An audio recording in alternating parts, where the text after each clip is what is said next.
தங்கத்தின் விலை 4 நாட்களில் 4360 ரூபாய் அதிகரித்து ஒரு பவுன் 70,000 ரூபாயை கடந்து புதிய உச்சத்தை எட்டியுள்ளது. அணிகலன் தங்கத்தின் விலை கடந்த ஆண்டு மார்ச் மாதம் ஒரு பவுன் 50,000 ரூபாயை முதல் முறையாக எட்டியது.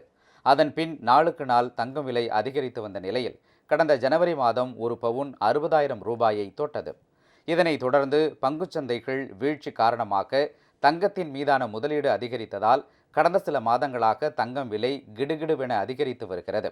கடந்த 9ஆம் தேதி பவுனுக்கு 1480 ரூபாயும், 10ஆம் தேதி 1200 ரூபாயும், நேற்று பவுனுக்கு 1480 ரூபாயும் தங்கம் விலை அதிகரித்தது.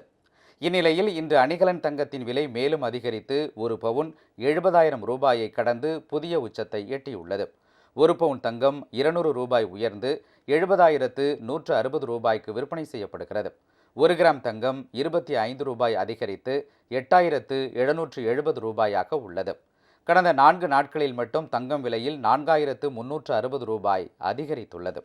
இந்த ஆண்டு இறுதிக்குள் ஒரு பவுன் தங்கம் விலை 80,000-ஐ கடக்கும் என நகை வணிகர்கள் தெரிவித்திருப்பது நகை வாங்குவோருக்கு பேரதிர்ச்சியை ஏற்படுத்தியுள்ளது.